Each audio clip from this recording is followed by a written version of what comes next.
Le psychologue américain John Dewey a dit: l'art enseigne la patience de l'attention. On est sur le bord d'enregistrer. Là. Oui. Je demande un café, je ne demande pas d'aller me chercher la lune. Là, j'ai besoin d'un café, je suis fatiguée. Ok, juste une minute, je vais y aller. Allez, sais-tu quoi? On va faire comme d'habitude, je vais aller chercher mon verre. Bon, t'es contente? C'est ton café? Oui, j'ai mon café. Avez-vous l'impression d'avoir constamment une petite bombe à retardement entre vos mains, sans savoir quand est-ce qu'elle va exploser? Comment est-ce qu'on peut aider un enfant impulsif à mieux se réguler? L'impulsivité, c'est quoi? Bien, si on s'attarde quelque peu à la définition de l'impulsivité, on peut dire qu'elle représente le caractère irréfléchi d'une personne ou d'une conduite. Concrètement, l'impulsivité, c'est un manque d'autocontrôle qui amène les enfants à réagir rapidement, qui les empêche de réfléchir avant d'agir et qui souvent les amène à réagir fortement face à une situation ou une émotion qui est négative. Donc, si on peut dire, c'est que la différence entre ça et l'impatience, parce que ça peut être mélangé un peu, C'est vrai. c'est que l'impatience, c'est beaucoup plus réfléchi. Ça ne te tente pas d'attendre, puis tu choisis de ne pas attendre. Hein? Mmh. Alors que l'impulsivité, ben, c'est un peu, tu agis sans réfléchir aux conséquences. Exactement. Tu le fais. Soit verbalement, soit en action. Oui, puis pour l'avoir vécu toi aussi, c'est souvent des enfants, on a des adultes aussi, mais souvent il y a des enfants qui, après coup, vont regretter aussi. Parce que ça sort comme ça, c'est pas toujours gentil, ça vient de leur fond intérieur, souvent ça sort, puis souvent il y a une grande période de tristesse par la suite parce qu'ils sont pas fiers non plus. Non, puis tu sais, il reste, quand tu dis une grande période, ça peut être, mettons qu'on est dans la classe, ça peut être le reste de la période et encore, tu sais. Le reste de la journée. Le reste de la journée, le temps que le switch Mm-hmm. se fasse. Donc ça peut être long. Puis tu sais, Ouais. on en reparlera tantôt, mais tu sais, moi-même et toi à d'autres niveaux, tu sais, on a un peu de ça en dedans nous, donc on sait de quoi qu'on parle par rapport à ça et ce que ça peut amener comme conséquence. Exactement. C'est ça, donc c'est pas tout. Puis ça, ben, tu sais, c'est quelque chose qu'il faut être capable d'être capable d'en venir à l'affirmer ou à confirmer, tu sais, à se l'avouer, tu sais, qu'on n'a pas toujours le filtre ou donc on n'a pas toujours le mécanisme de se restreindre, de passer à l'action sans réfléchir aux conséquences, comme on disait tantôt. Puis ça peut être confrontant. C'est très confrontant, puis ça ne veut pas dire qu'on le sait non plus. Parce que surtout les enfants, ils ne savent pas nécessairement ce qui se passe. C'est après coup qu'ils réalisent. C'est ça. Puis tu sais, avec les jeunes, souvent, il faut leur amener à comprendre, mais pourquoi c'est important d'attendre? Qu'est-ce que ça pourra amener d'attendre? Parce que sinon, ben, il ne voit pas l'intérêt de, ben non, mais je veux le savoir là, ou je veux ça là. Ben oui, ben oui. Puis, tu sais, on a un bon exemple là-dessus, on en parlait. Tu sais, un feu, ça brûle. Hein? Donc, un feu, ça peut tout détruire sur son passage, mais si le feu, on le canalise, on le ramène à un endroit où là, il y a le droit de brûler. Comme dans un foyer. Comme dans un foyer. Et là, le feu est positif. Puis en théâtre, si on arrive à canaliser l'impulsivité de l'enfant, ça ne peut qu'être positif, mais il faut que ce soit encadré. C'est ça, parce que, tu sais, le feu, dans le foyer, ben, il va te réchauffer, on est bien, avec un bon café ou autre chose. Et, tu sais, il nous éclaire, tu sais, c'est réconfortant. Puis, le théâtre, ben, tu sais, quand tu parles que c'est un peu comme la même chose, ouais. Qu'il faut l'encadrer, ben, c'est ça, tu sais, au théâtre, tu peux pas dire ce qui te passe par la tête quand ça te tente. Non, c'est ça, exactement. Mais par contre, ces enfants-là sont d'excellents acteurs dans une situation où on doit improviser, on doit tout de suite réagir. C'est les premiers, ils sont capables de le faire, mais ça a été travaillé en amont et ça a été amené de façon positive. Donc, ils savent quand c'est le bon moment. Ça se travaille. Non, oui. Parce que ça, je le vois, tu sais, je suis en train de faire de l'impro avec plusieurs de mes classes, puis j'ai des jeunes que, sans tout connaître les problématiques, je vois bien que c'est très impulsif, c'est très TDAH ou peu importe. Puis ceux qui arrivent à comprendre les bases de l'improvisation, tu sais, personnage, yeux, temps, action, et tout ça, ben, vont amener quelque chose de wow dans l'impro, vont amener ce petit plus, cette petite magie, alors que ceux qui font juste, OK, je peux libérer mon côté impulsif, puis, OK, ils sont à l'aise, mais ça ne veut pas dire que c'est intéressant. Non, puis là, tu vois, l'impro, on en parle souvent, mais comme il y a un cadre, hein, c'est calqué sur le hockey. D'ailleurs, tu sais, ça vient d'ici au Québec, si vous n'étiez pas au courant. Donc, c'est calqué sur des règles de hockey. Donc, quand on implique les règlements et qu'on les fait suivre à la lettre, ces règlements-là, exemple, ne pas parler, un manque d'écoute sur le banc, quand tu parles et ce n'est pas le bon moment, il y a des pénalités. C'est des enfants qui arrivent à très, très bien évoluer dans un cadre comme celui-là, avec des règles bien précises, qu'il faut vraiment mettre, comme dans la vie, mettre en place quand c'est le bon moment, mais qui, au moment où ils vont jouer, ça sort, là, c'est juste wow! Quand ils ont compris, quand ils ont essayé, puis ont fait « OK, c'est ça qui se passe », c'est incroyable. C'est ça. Mais tu sais, parce que souvent on entend improvisation, on a l'impression, oh, on peut faire ce qu'on veut. Non, il y a le cadre. C'est comme on parlait du théâtre, puis on parlait du feu tantôt. Mais tu sais, c'est toutes les images qui se rejoignent. Oui. Il faut que ça soit dans ce cadre-là. Et c'est sûr que pour les jeunes, c'est davantage difficile à ce niveau-là, des fois, d'avoir le référent ou de se contrôler, parce que si vous ne saviez pas, le cerveau des enfants est encore en grand développement à ce niveau-là, particulièrement les zones liées au contrôle des impulsions. Donc, c'est juste logique. Souvent, on entend parler du jugement, que ça vient juste rendu à l'âge adulte. Et encore, là, il y a certaines études plus récentes qui parlent plus de 25 ans et même encore. Oui, j'en connais qui sont plus vieux que ça. C'est ça, on connaît tous des exemples, mais c'est ça, on le disait tantôt, on l'a vu au quotidien, puis je m'en suis beaucoup rendu compte, moi, ces dernières années, à essayer de travailler ça, à essayer de prendre, OK, compter 1, 2 dans ma tête avant de sortir quelque chose, parce que, tantôt tu parlais des jeunes qui regrettaient, j'ai souvent regretté d'avoir dit des choses.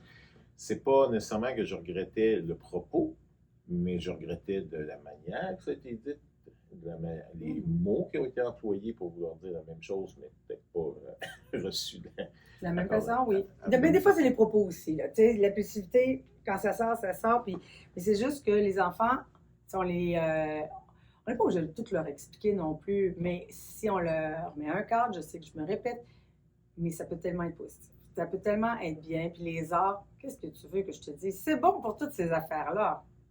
Voilà. Puis, tu sais, quand tu parles de cadre, tu sais, moi, j'avais, il y a quelques années, on en a parlé, on l'a évoqué une couple de fois, je travaillais beaucoup au niveau de l'utilisation des écrans. Oui. Et je posais la question aux jeunes du troisième cycle, donc 10-12 ans, qui a un cadre défini à la maison pour l'utilisation, que ce soit en temps ou en contenu. Et ça dépendait des milieux, mais tu sais, je dirais c'était très variable. Tu sais, des fois, il y en avait très peu, d'autres quand même une bonne proportion. Mais quand je demandais, c'est là que les parents pourraient être surpris des fois, qui croient qu'ils pourraient bénéficier d'un cadre, même si ça ne fait pas toujours leur bonheur, une vaste majorité des mains, je dirais peut-être 80%, levaient la main, parce qu'ils viennent à comprendre qu'ils en ont besoin de ce cadre-là, qu'ils ne sont pas capables de se réguler eux-mêmes. Puis c'est là qu'on rejoint l'impulsivité à ce niveau-là. Tu sais. C'est ça, le cadre, comme dans tout, vient vraiment aider. Puis le théâtre est un des meilleurs endroits pour ça, pour... Oui, je sais. Donc, ben oui, donc nous, en art dramatique, ce qu'on fait au niveau de l'enseignement, c'est qu'on apprend à attendre avant d'exploser. On développe l'écoute parce que c'est ça, comme tu disais tantôt, on ne peut pas parler n'importe quand. Si on est en train d'apprendre des textes, il faut apprendre à écouter l'autre pour savoir quand est-ce que c'est notre temps de parler. Et non seulement ça, mais d'apprendre à recevoir l'énergie, l'émotion de l'autre pour pouvoir dire sa phrase, sa réplique, avec l'énergie que le personnage doit avoir. Mais pas que ce soit décalé. Là. Non, mais en réception de l'autre. Tu sais, c'est important. Donc, reconnaître les émotions à la base, c'est ultra important. Que ce soit nos émotions ou les émotions de l'autre, ça fait une différence parce que déjà, si on se constate dès les premiers mots, dès le premier regard, avec du ressentiment que, on voit que chez l'autre, il y a quelque chose qui se passe, un sentiment de je me sens pas bien, de colère. Puis là, c'est de faire tout de suite attends, je pense que je suis en train de déceler quelque chose. Déjà là, on peut mettre un arrêt. Mais il y a toutes sortes d'autres choses, de transformer l'énergie en expression, vivre des succès, respecter le cadre, on n'arrêtera jamais d'en parler. Puis ça crée des nouvelles expériences qui sont positives. C'est ça. Puis au niveau neuronal, ben ces nouvelles expériences-là, ça crée des nouvelles connexions. Puis plus qu'on les répète, on se répète, mais c'est ça dans la neuroplasticité.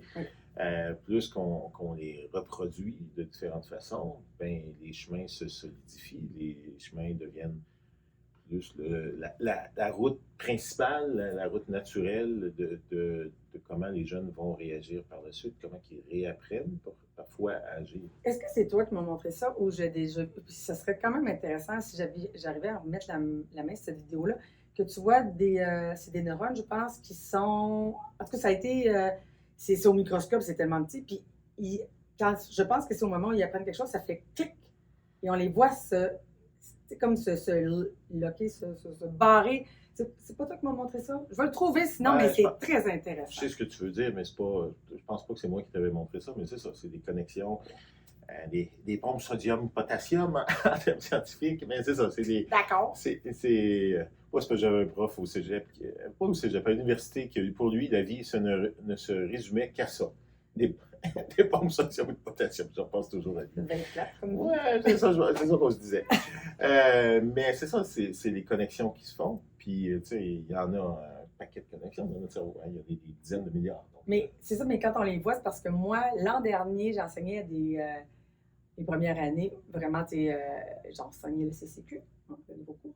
Et leur ai montré ça. Et là, ils ont compris quand je dis, oui, mais là, tes neurones, mais je leur ai montré, c'est pas long, là. Mais on les voit, là, qui se promènent, puis oups, ça vient s'accrocher, puis là, on fait, là, j'ai vu quelque chose s'allumer. Bref, fin de parenthèse. C'est ça, ça rejoint ce qu'on disait tantôt par rapport au besoin que l'enfant comprenne le besoin, le pourquoi qu'on leur demande d'attendre, pourquoi, oui. Pourquoi, parce qu'on le vit presque quotidiennement en milieu scolaire, tu es en train d'essayer de répondre à un, il y en a 3 autres qui t'envahissent et qui te répondent et qui essaient de parler par-dessus pour eux avoir leur réponse à eux. Tu as beau faire, mettre un doigt ou mettre une main pour dire stop, attends, ou une minute, peu importe, qui se réessaye, qui rembarque. Et moi, j'avais montré quelque chose à mon garçon quand il était tout petit, puis vraiment, là, ça a changé la dynamique pour tout le monde. Quand il voyait que je parlais avec quelqu'un, puis il voulait me dire quelque chose de bien important, puis il ne voulait pas l'oublier, puis je lui ai dit, mets ta main sur mon poignet. Quand il avait sa main sur mon poignet, je savais qu'il voulait me parler. Fait que je disais, puis là, je continuais, puis là, après ça, je disais, oui, Lucas, qu'est-ce que tu veux me dire? Et là, lui, il savait que je l'avais vu, parce que c'est important, même si on leur dit, attends, sa main est là, je finis ma conversation, et là, je suis à toi. Moi, je ne peux pas l'oublier parce que sa main est sur mon poignet. Puis lui, ben, il peut me dire ce que c'est sûr que quand on en a 31, on n'aura jamais assez de 2 bras pour avoir toutes les mains. Mais 1 à 1 ou 2 enfants, ça se fait très bien. Puis pour vrai, ça calme l'impulsivité d'un côté parce qu'il sait que, OK, elle sait que ma main est là, puis tant que je ne l'aurai pas enlevée, elle va devoir me répondre. Puis moi aussi, de mon côté, ça me dit, il ne faut quand même pas que je l'oublie. Fait que, tu vois? Puis il y a un autre petit truc qui est un peu lié à ça, c'est que pour ceux qui ont, parce qu'il y a des enfants, puis même des adultes, là, mais qui vont dire, ouais, mais je vais oublier ce que j'ai à dire. Oui, oui. Donc, tu sais, c'est peut-être des amener à prendre l'habitude, à prendre une petite note sur un petit bout de carnet de papier ou autre, qui va leur faire, OK, tu sais, point principal, ah oui, j'allume et je me souviens de ce que je voulais dire, parce que c'est ça aussi le problème, c'est que souvent, ils ne veulent pas attendre plus parce qu'ils savent qu'ils vont l'oublier. Mais oui, mais nous sommes des humains. C'est ça. Le niveau d'attention, il ne s'en va pas s'améliorant en général. Puis ça m'amène d'ailleurs un peu à l'autre comparaison qu'on peut évoquer.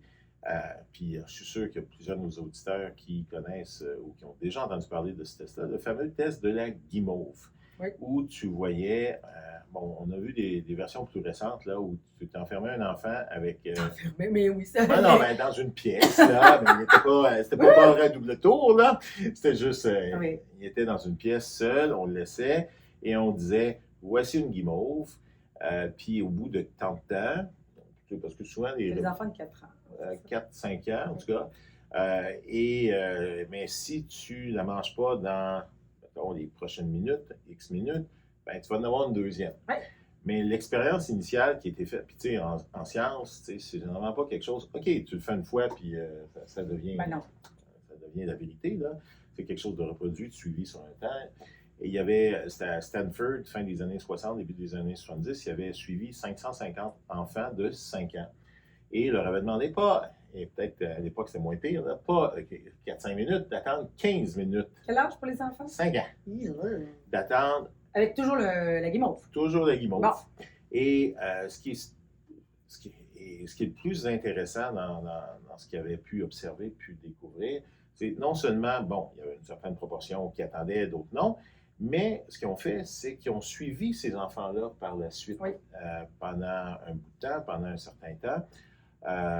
Et ce qu'ils ont découvert est assez fascinant. Mm-hmm. Ce qu'ils ont découvert, c'est que les enfants qui n'étaient pas capables de contrôler leur impatience ou leur impulsivité. Oui, parce qu'il y en a qui, on l'a vu dans les vidéos, il y en a qui le mangent, il y en a qui le sentent. Il y en a qui font juste goûter un petit peu. On avait, excuse-moi, là, mais c'était tellement drôle. Il y en a, je pense, une petite fille qui avait mangé tout l'intérieur en pensant que les parents ou la personne qui faisait le test n'allait pas se rendre compte. C'est quand même ingénieux, mais bon, OK, continue. Ouais, c'est ça. Mais tout ça pour dire, c'est que ceux qui n'avaient pas réussi à attendre ce temps-là, c'est des enfants qui, au fil des années, ont développé, en vieillissant, beaucoup plus de problèmes de dépendance de toutes sortes, de problèmes de santé, de problèmes, c'est-à-dire pas nécessairement problème, mais d'avoir des études moins longues, souvent associées au niveau de vie, niveau de salaire. Ah oui. Et donc, et aussi, qui est intéressant, parce qu'on a parlé beaucoup dans une couple d'épisodes précédemment, de confiance en soi. Qui avait moins de confiance parce que non, je ne serais pas capable d'attendre, etc. Et ça, c'est intéressant. Et ça, on peut faire un grand parallèle avec, quand on parle de dépendance, avec celle qui nous afflige beaucoup présentement dans la société. Écrans. Les écrans. On l'a vu en Suède, qui ont commencé à réduire, à ressortir, eux qui avaient été des précurseurs de l'utilisation des écrans dans l'école, à y sortir, et de voir à comment le test de la guimauve est une bonne comparaison avec ça. T'sais, les réseaux sociaux, on n'est pas capable d'attendre. On a des notifications qui viennent à nous, puis oh, je suis capable d'attendre. Non. Puis on le voit avec tout autant les adultes que les jeunes. Moi-même, à un moment donné, j'avais mon téléphone dans ma poche arrière et j'étais rendu à un point que je m'imaginais parfois. Je croyais que mon téléphone m'avait encore vibré. Alors que non. Alors que non, j'étais tout en train de regarder. J'ai fait 3 minutes, là. Mais en tant qu'adulte, on peut en venir, avant que ça déborde, à se gérer, à trouver des solutions. Mais c'est sûr que pour un jeune, il va falloir l'accompagner là-dedans. Mais là, tu vois, ça m'amène à penser à... C'est la solution souvent facile d'un adulte de donner la tablette, donner le cellulaire, parce que, ça calme l'enfant. Tout le monde est plus calme. Sauf que là, ce qu'on se rend compte, c'est qu'il y a des répercussions plus tard. Donc, de donner tout de suite quelque chose au lieu d'attendre à patienter, on le disait tantôt, il pleure, on lui donne tout de suite ce qu'il a besoin, ce qu'il veut, ce qu'il peut, importe. Bien là, en calmant un besoin sur le coup, on est en train de créer d'autres choses pour plus tard, négativement. Quand tu dis, il pleure, on lui donne ça. C'est ça. L'enfant, inconsciemment, va associer, OK, je pleure, je vais voir ça. Et oui, ça veut dire que plus tard, on est en train de créer peut-être par nous, les adultes, cette espèce d'impulsivité-là qui, sous toute réserve, aurait pu être peut-être évitée si dès l'enfance, dès la base, on n'avait pas été si prompt à combler on peut dire entre guillemets, un besoin que l'enfant avait. Oui, c'est ça. Ou un moment, on le dit souvent, dans le développement du cerveau chez les jeunes enfants, l'ennui est essentiel. Oui, ben oui. Et c'est dur comme parent, parce que tu sais qu'on a un chat qui passe notre son temps mieux. Allez, chez nous, on n'en peut plus. On est sur le bord de tout y donner, mais non, on résiste, mais ils disent. Je suis en train de comparer les enfants à des minets. Non, mais c'est pas ça que je dis là. Mais moi, j'ai le droit parce que je suis en théâtre. Je suis une comédienne. Non, mais c'est vrai, ils disent. Non, c'est un peu le même principe. Là, dans le sens que si on attend, si on est patient, si on arrive à mettre de côté notre impatience nous-mêmes face à ces demandes insistantes, que ça vienne du minet ou de l'enfant. Non, mais je pense que c'est pour le mieux. C'est ça. Et c'est peut-être pas d'y aller du tout au rien, c'est d'y aller comme dans d'autres choses, progressivement, que ce soit pour obtenir un moment de votre attention, que ce soit pour avoir du pouvoir utiliser la tablette ou peu importe. C'est OK, là, c'est pas dire OK, dans 2 heures, tu viendras me revoir. D'un coup, c'est d'y aller progressivement. Si vous avez un souci par rapport à ça, de voir à comment, OK, petit à petit, on étire un petit peu la sauce, OK, puis de justifier encore là, tu vieillis, tu vas être capable d'attendre davantage, etc. Donc, mais c'est ça, il faut, comme on le disait tantôt, que les enfants comprennent. S'ils ne comprennent pas. Non, c'est ça fait pas de sens. Ça ne fait pas de sens parce qu'on le disait, le cerveau a besoin de comprendre. Ils n'ont pas la capacité de jugement de tout analyser ce qu'on a.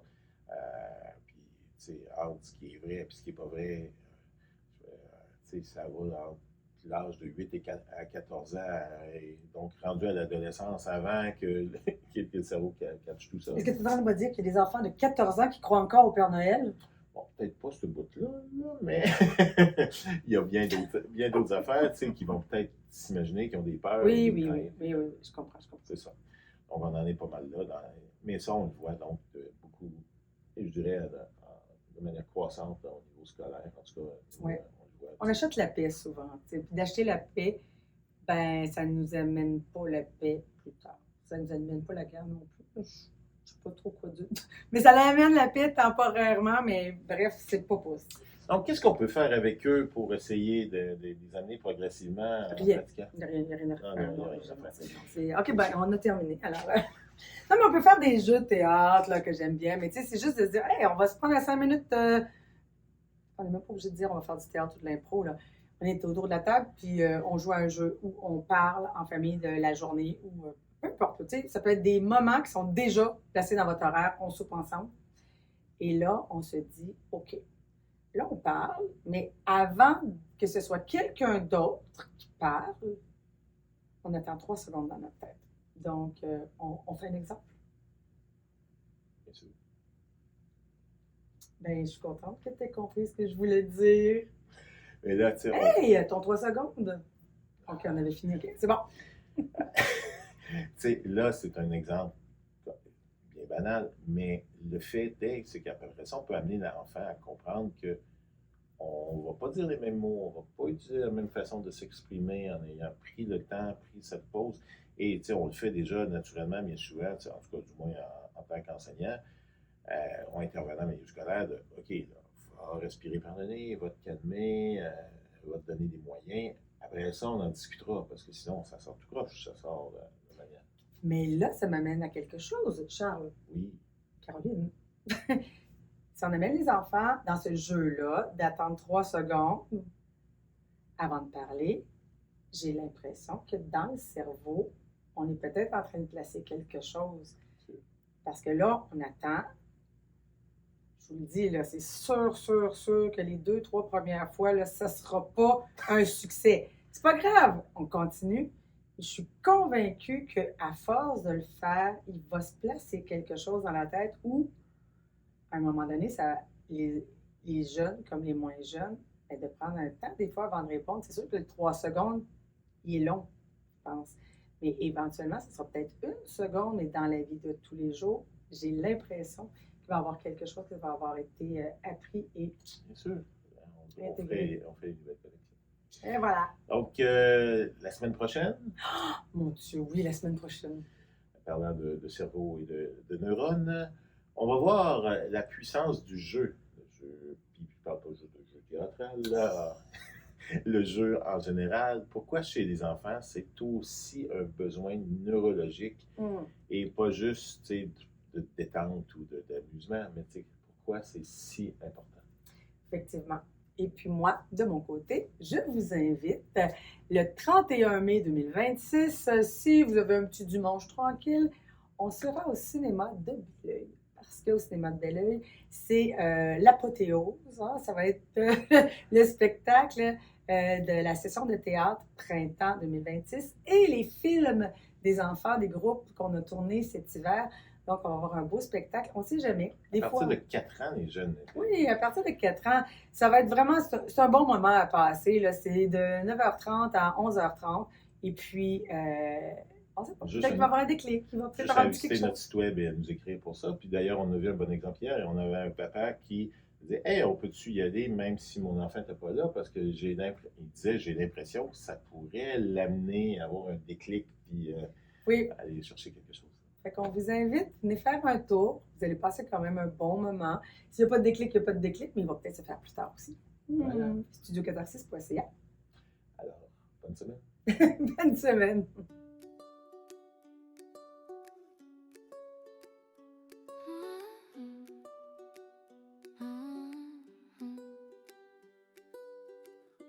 Dans le noir de la salle, une voix qui s'emballe, un enfant qui respire, prêt à se laisser dire. Elle tremble sur la réplique, son cœur court, sa gorge pique, on lui dit regarde-moi. Tout à coup elle ose la voix, il improvise, il se trompe, mais le rire brise la honte à force de jouer quelqu'un. Il découvre qu'il vaut bien plus qu'il ne croit. Scènes et neurones, ça bouge là-haut. Démons qui tournent dans leur cerveau. Ils apprennent à vivre en jouant